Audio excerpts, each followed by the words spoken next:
लाडकी बहीण योजना लाडक्या ताईंनो अत्यंत आनंदाची बातमी समोर आलेली आहे। मोठी न्यूज समोर आलेली आहे। 8वा हप्ता फेब्रुवारी महिन्याचा हप्ता याच्याबद्दलची वाटपाची मोठी बातमी समोर आलेली आहे। डायरेक्ट या ठिकाणी मंत्री साहेब काय म्हणतात ते तुम्ही स्वतः ऐकायचे। आदिती तटकरे मॅडम या ठिकाणी महिला व बाल विकास मंत्री आहेत, त्या नेमक्या काय म्हणलेल्या आहेत 8व्या हप्त्याबद्दल, फेब्रुवारी महिन्याच्या हप्त्याबद्दल किंवा पात्रतेबद्दल काय काय त्यांनी गोष्टी सांगितलेल्या आहेत, सगळ्या गोष्टी समोर आलेल्या आहेत। सगळ्यात मोठी लेटेस्ट न्यूज समोर आलेली आहे। लाडक्या ताईंनो व्हिडिओ शेवटपर्यंत बघायचा आहे। जर तुम्हाला 8वा हप्ता हवा असेल तर पटपट एकदा कमेंट बॉक्समध्ये सांगा, कारण की काय म्हणले ताई ते तुम्ही आधी ऐकायचे आणि त्याच्यानंतर तुम्हाला मी सगळ्या गोष्टी क्लिअर करून एकदम सोप्या भाषेत सांगणार आहे। त्याच्यामुळे व्हिडिओ शेवटपर्यंत बघायचा आहे। सगळ्यांनी चॅनलला जर कोणी नवीन असाल तर सबस्क्राइब करून ठेवा। खूप महत्त्वाचं चॅनल आहे, खूप आपल्या या ठिकाणी महत्त्वाची माहिती या चॅनलवर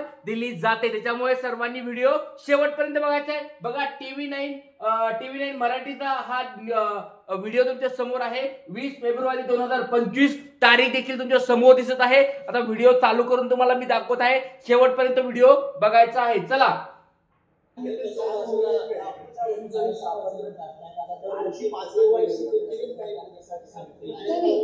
एक तर मला आपल्या सर्वांच्या माध्यमातून लाडक्या बहिणींना सांगायचंय की ही जी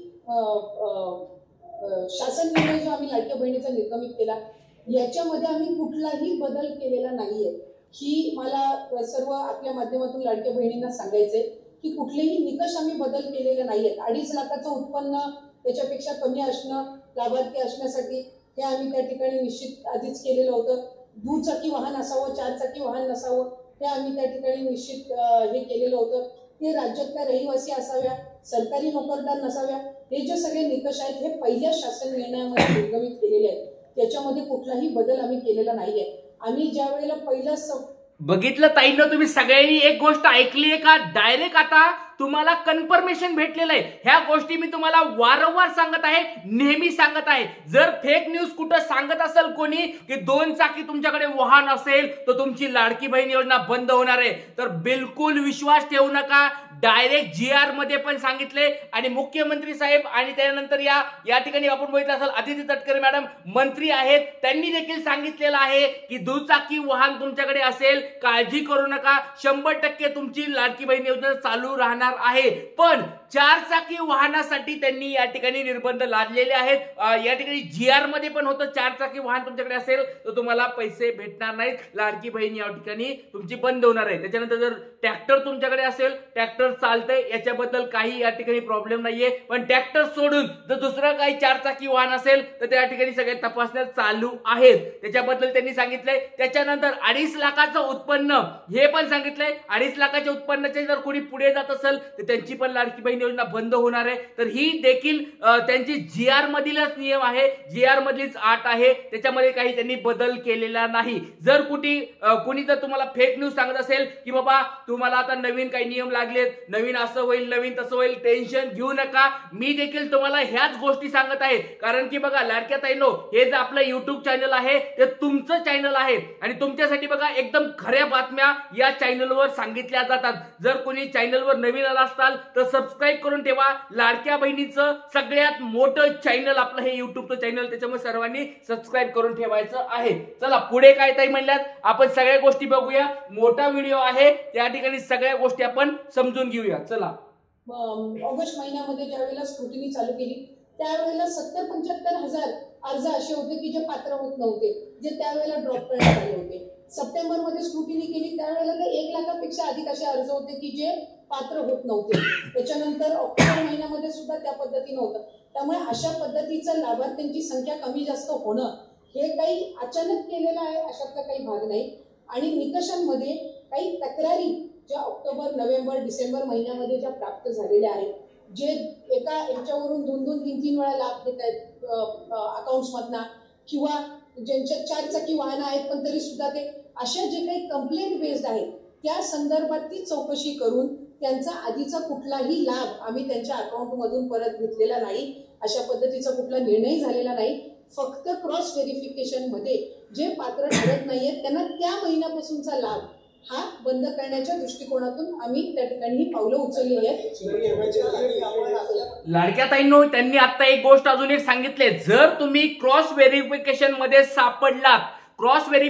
सापडलात म्हणजे तुम्हाला आतापर्यंत हप्ते भेटलेले आहेत. समजा एक एक्झाम्पल घ्या, एका लाडक्या ताईला 6 ते 7 हप्ते सुरुवातीचे भेटले आहेत आणि तिचा आता जर ती क्रॉस व्हेरिफिकेशन मध्ये म्हणजे पडताळणीमध्ये जर सापडली तर त्या ताईचे पैसे परत घेतले जाणार नाहीत. लक्षात घ्या, बऱ्याच फेक न्यूज आल्या होत्या मध्ये आल्या होत्या की बाबा तुमचे पैसे परत घेणार आहे, सरकार तुमचे पैसे परत घेणार आहे, रिटर्न तुम्हाला पैसे करावे लागणार आहेत. असं काही होणार नाही. फक्त एक गोष्ट होणार आहे, तुम्हाला जे पैसे दिलेले आहेत ते परत घेणार नाहीयेत, पण तुम्हाला पुढचा लाभ या ठिकाणी भेटणार नाही. त्याच्यामुळे लाडक्या ताईंनो, ज्या अपात्र ताई ठरलेल्या आहेत त्यांनी टेन्शन घेणं बंद करायचं आहे की मला पैसे परत करावे लागतील का, मला पैसे परत द्यावे लागतील का, मी आता लाडक्या बहिणीपासून लांब झाले तर माझ्यावर काही प्रॉब्लेम येईल का. काळजी करू नका. ज्या लाडक्या ताईंना क्रॉस व्हेरिफिकेशन मध्ये पकडलेलं आहे त्यांचे पैसे परत घेतले जाणार नाहीत आणि जे या ठिकाणी खऱ्या ताई आहेत, गरीब ताई आहेत, त्यांना 8वा हप्ता 100% भेटणार आहे. त्याच्याबद्दल पण त्यांनी सांगितलेलं आहे. लाडक्या ताईंनो, सर्वांना एक छोटा प्रश्न विचारतोय, तुमची लाडकी बहीण योजना बंद व्हावी का चालू राहावी? कारण की मोठ्या मोठ्या बातम्या समोर आल्यात, सर्वोच्च न्यायालयाची बातम्या आल्यात किंवा विरोधक काही गोष्टी म्हणत आहेत किंवा बऱ्याच ताई या ठिकाणी सांगत आहेत की लाडकी बहीण योजना बंद होणार आहे. तर तुम्हाला काय वाटतंय, ही लाडकी बहीण योजना चालू राहावी का बंद व्हावी? मला एकदा कमेंट बॉक्स मध्ये सांगायचंय. तुमचं नाव सांगा आणि लाडकी बहीण योजना चालू राहावी का बंद व्हावी हे तुम्ही मला एकदा कमेंट बॉक्स मध्ये सांगायचंय. चला व्हिडिओ आपण डबल बघूया. आम्ही असल्या प्रकारची मी आपल्याला त्या संदर्भातली माहिती ही मगाशी सुद्धा दिली की आम्ही ऑगस्ट महिन्यामध्ये ज्या वेळेला आम्ही स्क्रुटिनी करायला सुरुवात केली त्याही वेळेला 77,000 पेक्षा अधिक महिला या अपात्र झालेल्या होत्या. ऑगस्ट महिन्यामध्ये सप्टेंबरमध्ये केली त्याही वेळेला 1 लाख अपेक्षा झाल्या. ही एक कंटिन्युअस प्रोसेस आहे, ही काही निवडणुकीनंतर चालू केलेली नाही. आता आरटीओच्या माध्यमातून तशी स्क्रुटिनी करता येईल अशी त्या काळामध्ये देवेंद्र फडणवीस असतील, एकनाथ शिंदे साहेब असतील, हे सांगत होते की कुठलीही महिला त्यापासून वंचित राहणार नाही. प्रत्यक्षात आता मात्र सरकारी स्क्रुटिनी आणि जास्तीत जास्त महिला. मला असं वाटतंय की काही विरोधक आणि काही माध्यम अशा पद्धतीचा अपप्रचार करत आहेत. या आधी सुद्धा 2-2.5 लाखापेक्षा अधिक महिला ज्या निकषामध्ये बसत नव्हत्या त्या अपात्र झालेल्या आहेत. पण त्यावेळेला त्या संदर्भातली दुर्दैवानी माहिती ही त्या ठिकाणी माध्यमांकडून दिली गेली नाही. आता ती योजना यशस्वी झाल्यानंतर या संदर्भातला एक अपप्रचार केला जातोय की आताच ही स्क्रुटिनी चालू केली आहे. ऑक्टोबरमध्ये पण झालेली आहे, डिसेंबरमध्ये पण झालेली आहे आणि मी आपल्याला वारंवार सांगत आहे की कंप्लेंट बेस स्थानिक जिल्हा प्रशासनाकडून ज्या वेळेला कंप्लेंट्स प्राप्त होतात त्यावेळेला काही माध्यमच आम्हाला सांगत होती की अशा पद्धतीच्या काही चुकीचे काही हे मिळते तर आपण त्याच्यावर काही ना काही जे गरजू आहेत त्यांच्यापर्यंत हा लाभ पोहोचला पाहिजे. त्यामुळे सप्टेंबर-ऑक्टोबर महिन्यामध्ये पण ही अशा पद्धतीची व्हेरिफिकेशन झालेली होती. आता आणखीन ऑक्टोबर-नोव्हेंबरमध्ये काही कंप्लेंट प्राप्त झालेल्या आहेत तर त्या संदर्भातली सुद्धा सुरू आहे आणि ही एक कंटिन्युअस प्रोसेस आहे की जानेवारी महिन्यामध्ये, फेब्रुवारी महिन्यामध्ये जसे जसे रजिस्ट्रेशनच्या चौकशा होत जातील त्या पद्धतीने ही होणार आहे आणि आम्ही कुठल्याही गरजू महिला आणि जी पात्र आहे योजनेसाठी तिला आम्ही कधीही लाभापासून महायुतीचं सरकार वंचित ठेवणार नाही.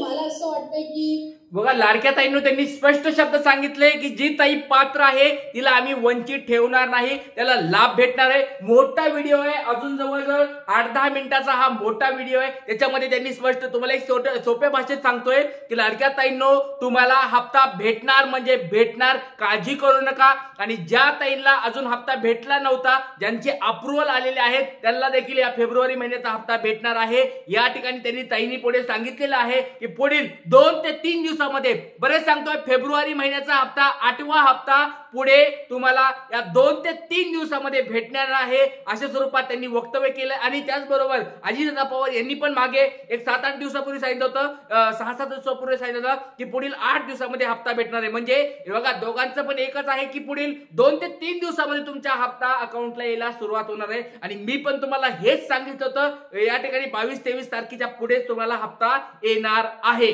बघा, सगळ्या बातम्या आपण ज्या सांगतो त्या खऱ्या असतात, 100% बरोबर असतात. त्याच्यामुळे सर्वांनी चॅनलला कोण नवीन असतात तर सबस्क्राईब करून ठेवा. 8वा हप्ता तुम्हाला हवा आहे का एकदा मला कमेंट बॉक्स मध्ये सांगा. जय हिंद, जय महाराष्ट्र, जय शिवराय.